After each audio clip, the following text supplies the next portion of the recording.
Hey friends, here's a little crash course on what I understand a yogi to be. So, the way I understand it, a yogi is someone who has explored the human potential in every possible way. And as we consider human potential, we fundamentally have four capabilities. The first capability that we have is the capability to act, physical action.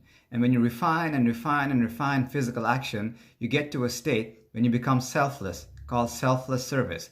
This is the path of karma yoga, and it's so profound that the self disappears and only enlightenment remains.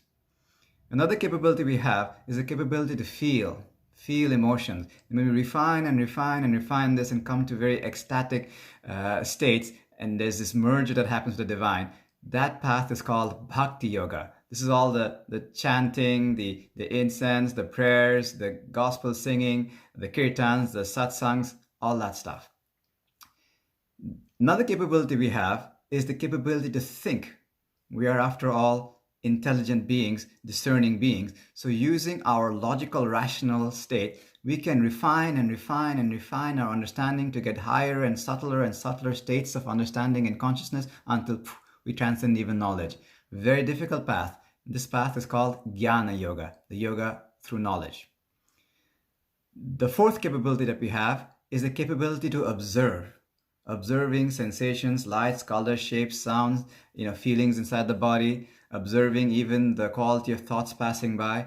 And this is the more scientific approach. When just using the faculty of observation, you observe this mind-body structure until you can even transcend the mind-body structure, because the faculty of observation, the mind has become so sharp. And in this path called Raja Yoga, Raja means king. Why king? Because most of us are not king or queens of this empire we call this mind-body structure. We're actually servants. This little pain here, little pain there, little bad thought here, unpleasant thought, we're just running randomly. Slaves to this mind and body system. Raja Yoga gives us mastery over it, and we get to rule this domain called the mind-body system. Raja Yogi is an experimenter, and they experiment with this mind-body system in every conceivable way. So they will move this body in every conceivable way and find out what happens. That's asana practice. They will explore the breath in every conceivable way, and that's called pranayama practice. They will explore the effects vibrations have in the body to very, very subtle degrees, and that's the science of nada yoga, and on and on and on. How food affects the body, how the environment affects the body, how just the intention that we send to the body influences the body. A yogi of Raja Yoga has explored this body experimentally in every possible way. And in this scientific approach, and I really call it science because the technique is exactly the same. You have a hypothesis, an experiment, result, and a conclusion. Very much like a thesis. And the people who explore this, I would consider them scientists, except traditional scientists experiment outside, and what we call Raja Yogi mystics experience inside. Experimenting, experiencing, yet it follows the exact same rigor and repetitive process and validating process. And in this world of Raja Yoga, there are two absolute giants. Just like in science, you have people like Tesla and Einstein. In Raja Yoga, you have the giant Patanjali and the giant Gautama Buddha. And when you look at their work, it's like reading the work of two scientists. So that's the path of Raja Yoga.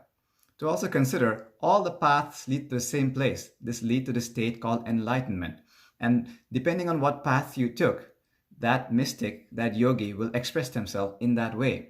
So if you took the path of emotion and this ecstatic devotion, then you'll express yourself in poetry, in music, in dance and art and things like that. If you found enlightenment or higher states of consciousness through the intellect, then you'll express yourself in very refined intellectual documents that are usually very complicated for the ordinary mind to go through, very intellectual.